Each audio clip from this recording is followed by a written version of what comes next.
Welcome to the church family that is lifting lives through living love, inspiring hope, filling with faith, and transforming our world. These recorded messages are made available so that you might have additional opportunities to stay connected with us and that you might learn and grow in your faith. God bless you as you hear the word today.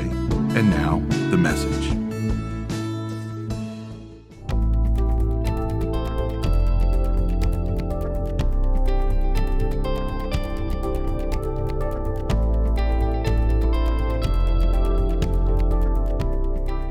Our scripture this morning is from the book of Judges, chapter 13, verses 2 through 5. A certain man of Zorah named Manoah from the clan of the Danites had a wife who was childless, unable to give birth. The angel of the Lord appeared to her and said, "You are barren and childless, but you are going to become pregnant and give birth to a son. Now see to it that you drink no wine or other fermented drink, and that you do not eat anything unclean. You will become pregnant and have a son, whose head is never to be touched by a razor, because the boy is to be a Nazirite, dedicated to God from the womb. He will take the lead in delivering Israel from the hands of the Philistines." May the Lord add his blessing to the reading and hearing of his word. Kijon urele. Li. Bien. Say ma, ma. Ma, ma. The girl you just saw in that short video is a little girl named Nerly. I just spent the last week in Haiti, and Nerly arrived at the orphanage that my wife and I work with in Haiti for, she arrived, about 6 years ago. And when Nerly arrived, she presented challenges that other children hadn't presented to us. And there's always a challenge whenever you receive a child who's been orphaned in any way. But Nerly had developmental challenges that we weren't quite prepared for. When she was little, she had difficulty swallowing. And all of her food had to be mashed up. But even then, with all the food mashed up, sometimes the food would aspirate into her lungs. And so she had this constant cold, like her nose was in a constant state of running, and you were always wiping it away.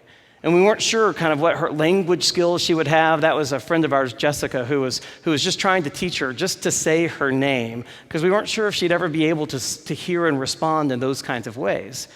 When she arrived at the orphanage, I was among those who thought, she is more than we can handle, more than we are set up to do. The orphanage in Fondois we have about 45 children and only about 4 to 5 caregivers that are present. We rely a lot on older children taking care of younger children. And I thought there's no way that we can provide the specialized one-on-one care that someone like Nerly is going to need. On top of that, the terrain in Fondois is very mountainous and difficult. I mean, there's lots of opportunities for her to fall and hurt herself, especially since the earthquake. We are constantly doing construction around the orphanage as we try to rebuild it. And I always say OSHA would have a field day with us because the children just kind of run in and out of the rebar and the blocks. And I thought, there's no way Nerly could handle that. There are places set up in Port-au-Prince where she could get the care that she needs. But my voice was more than drowned out by the sisters who run the orphanage, who said, you know, what Nerly needs most of all is love.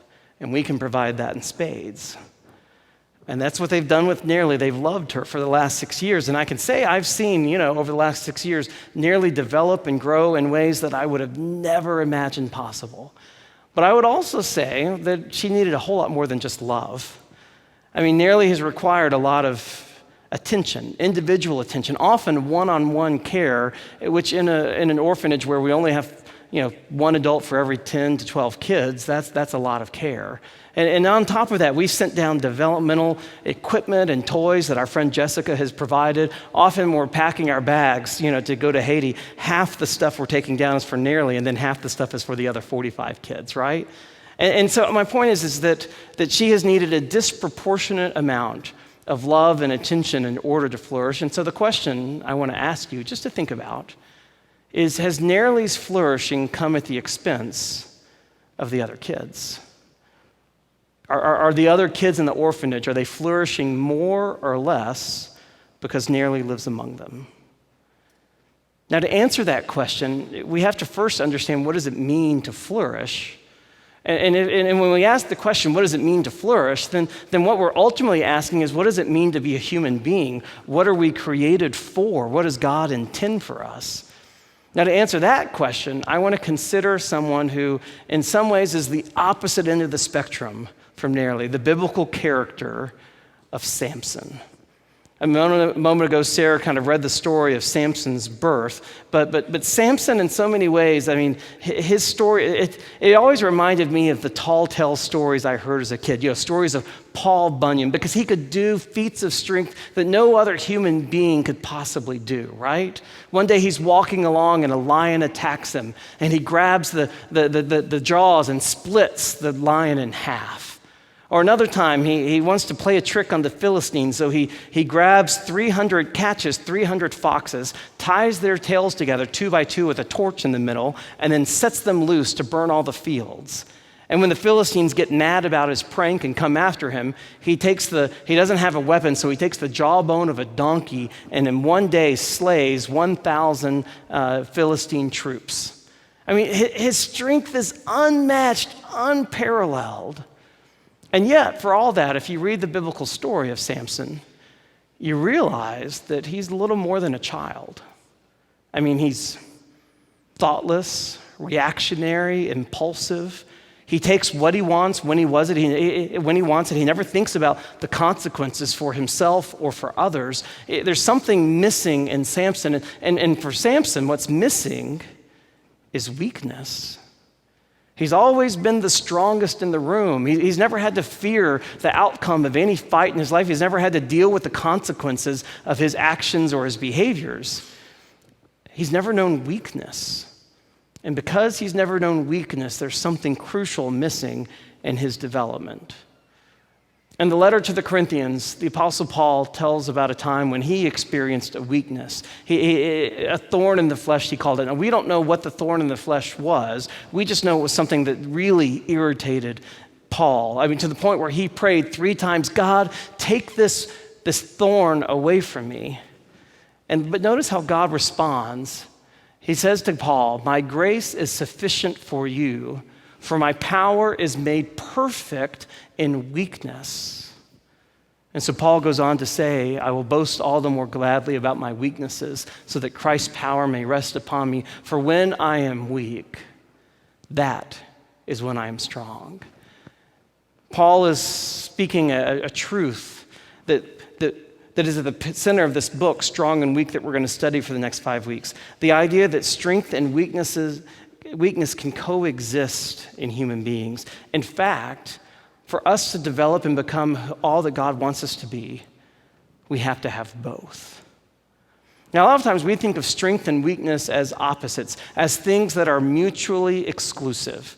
And our culture is full of these kind of false choices between two opposites. I mean, even in the church we do this. Like we say, is it works or faith that saves us? Is it important what we do, or is it important what we believe? Well, both. Or sometimes we'll talk about grace or truth. Like, do we err on the side of forgiveness, or do we err on the side of God's standards and commandments? Which ones are more important? Well, they're both important. Or in business world, sometimes you'll hear debates about what do we focus on, profits or customer service? Do we focus on the satisfaction of our shareholders or the satisfaction of our clients? Which one's more important? Both. Or to take a dichotomy that I think we've all known, felt, and experienced, what about parenting? When it comes to parenting, which one's more important? Firmness or affection? The right answer, of course, is both. But how do you do that when the two seem to pull you in different directions in different times? Well, the point is to realize that it's not a dichotomy of one or the other. They're not mutually exclusive. So this choice is a false choice. What we really need is a 2x2 grid to put each of them in. So it's possible to have a 2x2 grid. And so once you see that, you see there's lots of ways to parent. So if you parent with all firmness and no affection, then you're in the quadrant that's the authoritarian. And what kind of child do you raise if you're an authoritarian? You raise a rebellious child, right? Someone who's known nothing but rules and none of love, and so as soon as they get the chance, they're going to rebel against it. Or you can go to the opposite extreme, and you can have a parenting style that's all affection but no firmness at all. You give your child whatever they want, whenever they want, and you protect them from all consequences. That's indulgent parenting. And what kind of child do you raise there? A brat. A spoiled child, right? Someone that you can't even hardly stand to be around. And then, of course, there is the option of providing neither. And that's an absentee parent, the one who just neglects their child, gives them no affection, gives them no boundaries, just lets them do whatever they want, fend for themselves. But that's not what parenting should be. True parenting is trying to find affection and firmness together. And learning to recognize when each is needed in each situation, but at all times, children have both affection and boundaries. That's the wisdom of a 2x2 grid. And you can take the same 2x2 grid and apply it to any of the other dichotomies I listed before, but I want to go back to strength and weakness. So how can strength and weakness coexist? Well, Andy Crouch in his book does a little word substitution that I think is helpful. For weakness, he substitutes the word vulnerability, and for strength, he substitutes the word authority. And he defines them in this way.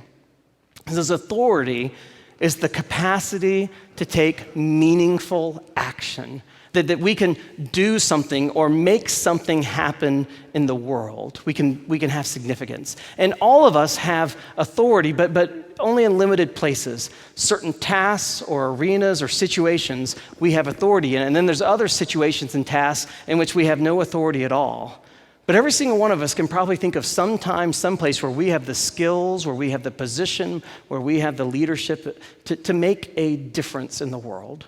All of us have authority. But by the same token, all of us experience vulnerability. And he defines vulnerability as exposure to meaningful risk. To be vulnerable is to be woundable. I mean, to have the possibility of losing something of value. And every single one of us also experiences vulnerability in life. We don't like to experience vulnerability. It's part of who we are. And so sometimes what we do is we use authority to cover up vulnerability. Like we think, the further we go up the chain, right, in the career, the pecking order, then the less vulnerability we have. Or we worry that if we show vulnerability, then we'll lose authority. But the two are not mutually exclusive. You can actually put them on the same 2x2 grid and kind of get the same results. And the biblical record is that God creates us with both authority and vulnerability. Think about it. When God creates Adam and Eve and sets them in the garden, what does he give them? He gives them authority. He says, be fruitful and multiply. Have dominion over all the earth. Be co-creators with me. Create the conditions necessary for life to teem and flourish and develop and grow. No other creature on the face of our planet has the level of authority that human beings have. And yet God also creates us with all kinds of vulnerability. When we're born helpless as a babe, completely dependent on someone else. It takes us a year just to develop the capacity to walk. Beyond that, to develop the capacity for speech and maturity. I mean, no other creature on earth takes so long to develop into adulthood. And even when we are adults, we experience a vulnerability that no other creature has. To take you back to the Garden of Eden, how were Adam and Eve in their natural state? They were naked. When you think about it, no other creature on earth can be naked. Every other creature, by the time it grows into adulthood, it has all the fur and scales and protection it needs. No other creature feels naked. I know some of you dress your dogs, but the dogs don't need that clothing, right? Like if you didn't dress your dog or your cat or your pet, the dog or cat wouldn't feel naked. But human beings, in our natural state, we're the only creature on earth that feels naked and vulnerable. And this is how God created us, with authority and vulnerability together. When Adam saw Eve for the very first time, he said, bone of my bone and flesh of my flesh. Bones, rigid, tough, strong. Flesh, soft, pliable, woundable. Strength and weakness combined, authority and vulnerability combined.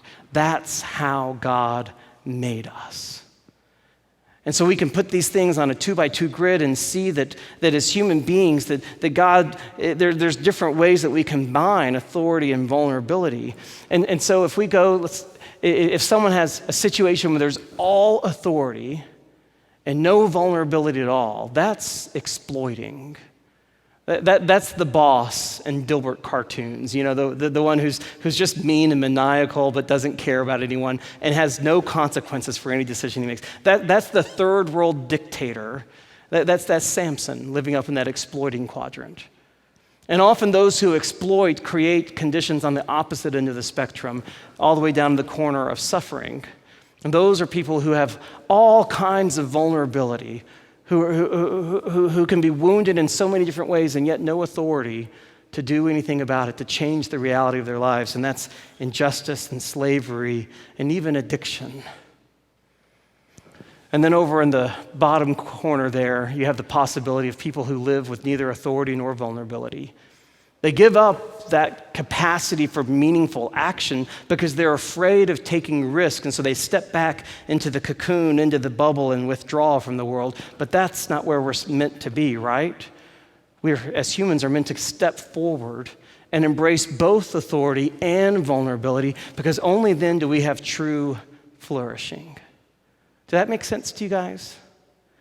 And for me, the thing that made the light bulb come on for me in Andy Crouch's book is when he plots Jesus. If you had to plot Jesus on this map, he would be far up and to the right.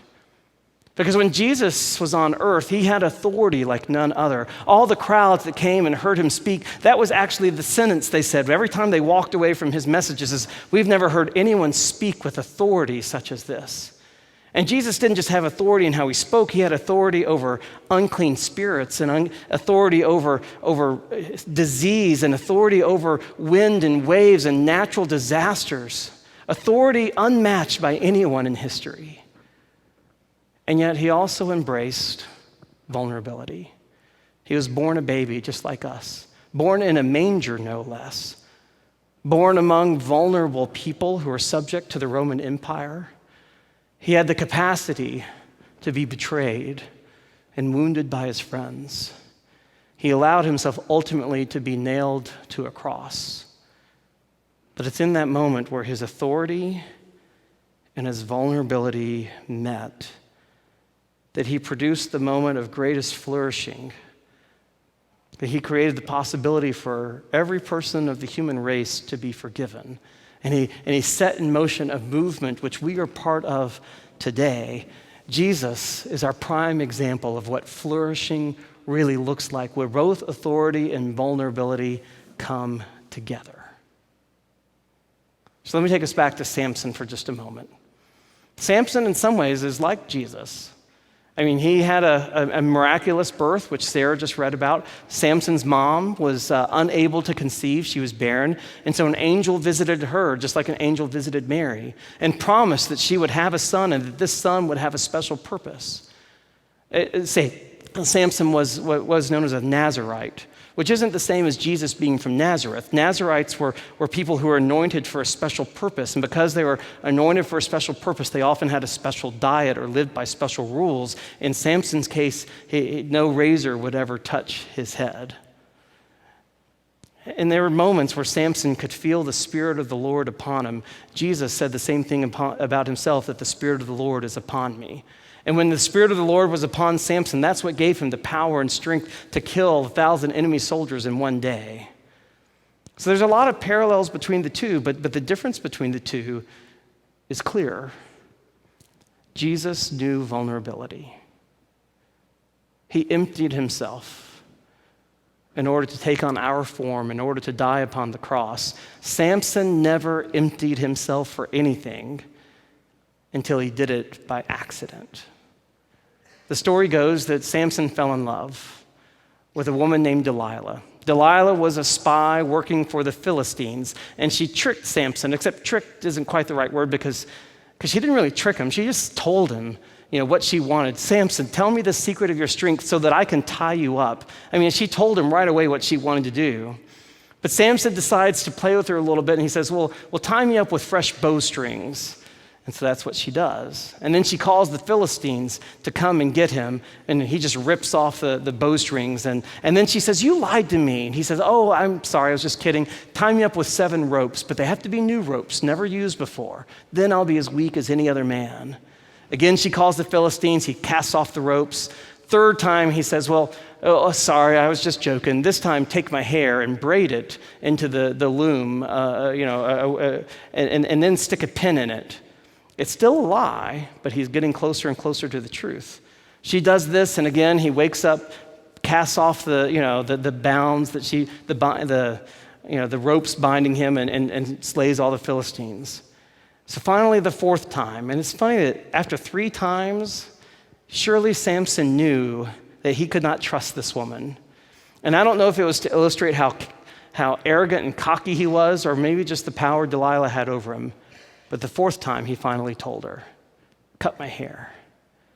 If you cut my hair, I'll be as weak as any other man. And so that night while he sleeps, Delilah cuts his hair, calls in the Philistines, and then raises, just as she's done other times, she rouses Samson and says, Samson, Samson, the Philistines are here. And just like before, Samson gets up expecting to cast them off. The line in the Bible is not just that Samson didn't realize his hair had been cut. The line in the Bible is Samson did not know that the Lord had left him. I once used to ask myself, why is Samson even in the Bible? I mean, why do you have this tall tale? Is it even believable? Why is it even in there? Well, this is the moment where it's in there. The reason it's in there is because when Samson is captured, he becomes the perfect image of Israel. Israel, who had God's blessing and protection, but always took it for granted. Israel, who didn't know when the Lord's Spirit had left them.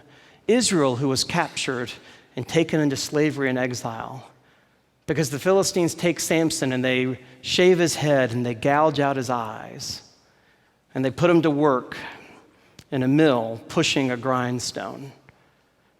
But in that moment, while he's working, the Bible says something happens.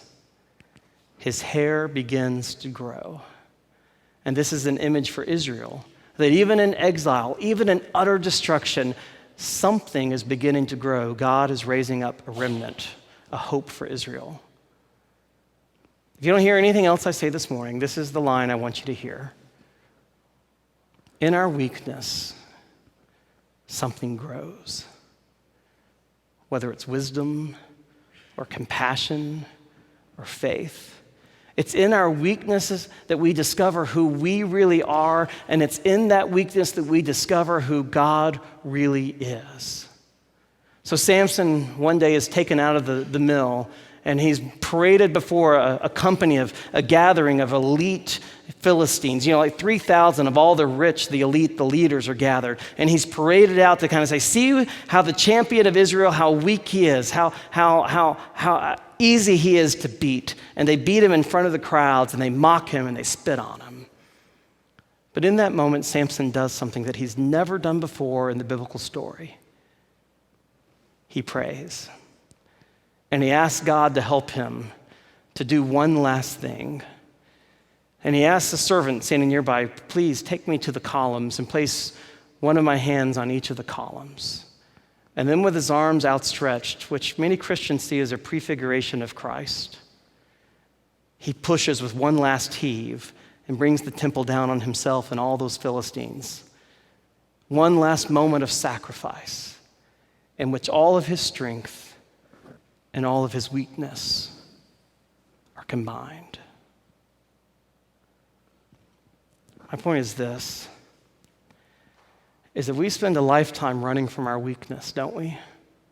Like protecting ourselves from risk, afraid of losing something, covering up what we don't want anyone else to see.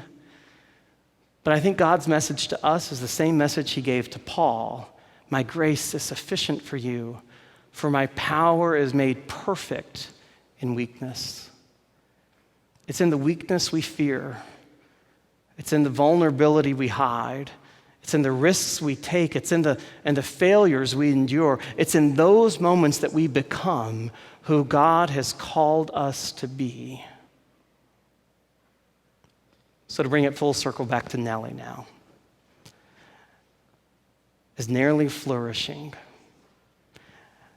The last day we took her and all the other orphanage kids to the beach. They don't go to the beach that much, even though they live on an island. And I can tell you, Nearly has a lot of authority and a lot of vulnerability. Vulnerability first, because when we took her into the water, she couldn't stand and hold herself up with the waves hitting her, and so she had to be carried in, and I ended up being the one who carried her in.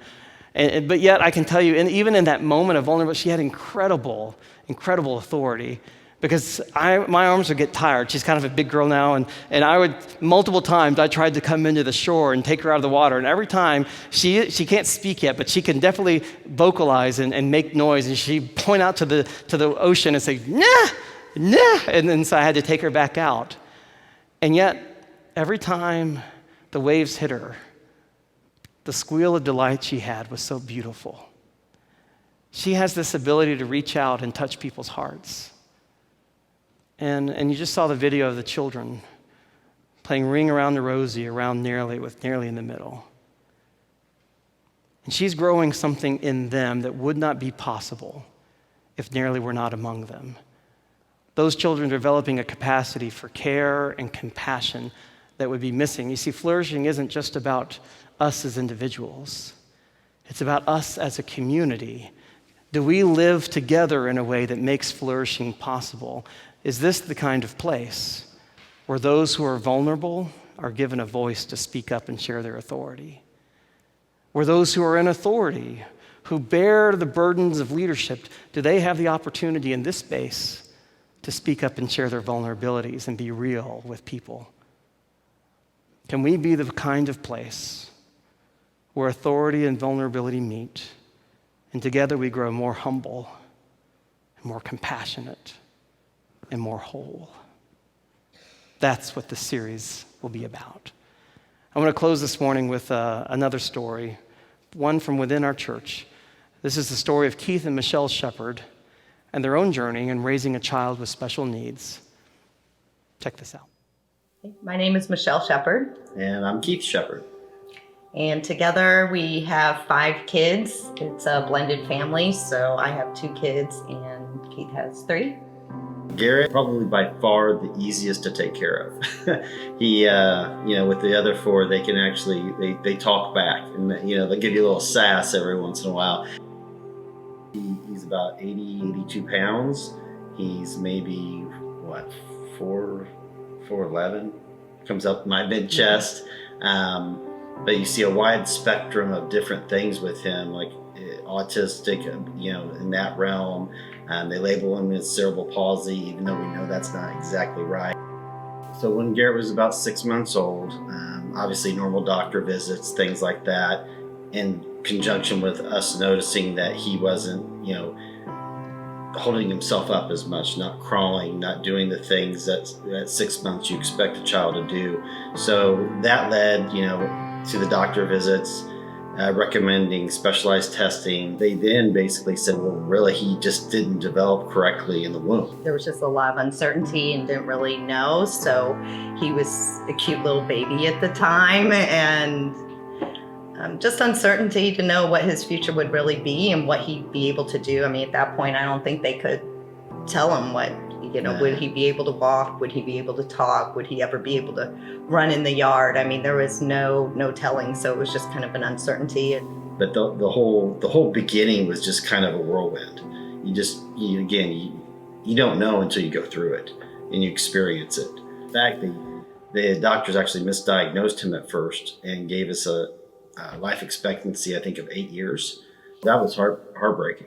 You never expect to outlive your kids.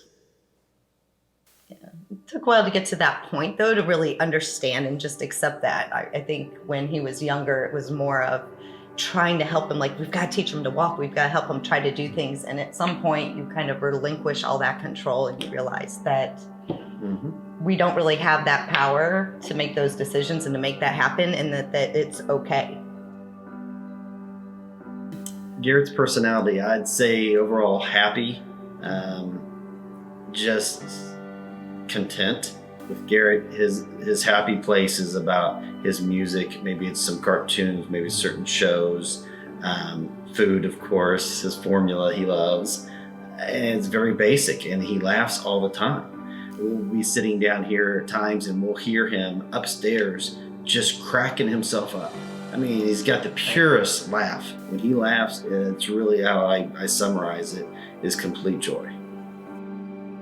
So with him being part of our family and how our kids have adapted to that, they've always known him. So I don't know if they've really adapted it. I think it's just had their broadened their horizons of, hey, I see someone else out there that looks like they may have special needs or needs help doing things. I think they're more apt to help and jump in because they are used to it. They know what it takes to take care of Garrett.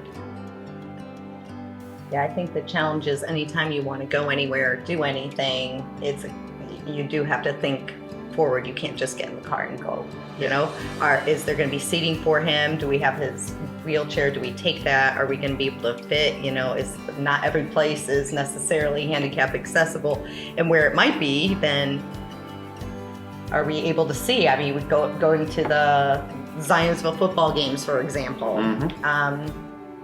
When Tyler played football and we wanted to go and bring him, but the seating is very limited and where it is not where everyone else is sitting. So there's just a lot of compromise in there, which is okay. You know, I guess you just get used to it, but it becomes part of your norm, but you always have to be thinking ahead like that. The one thing, and we kind of don't really think about it or talk about it too much is the future. Like, we just appreciate every day that we have him. He's here, he's healthy, and we're thankful for that, and that's how we are. Yeah. And the biggest thing I think I've learned from having Garrett, with him having special needs, would be just how little we really need to be happy.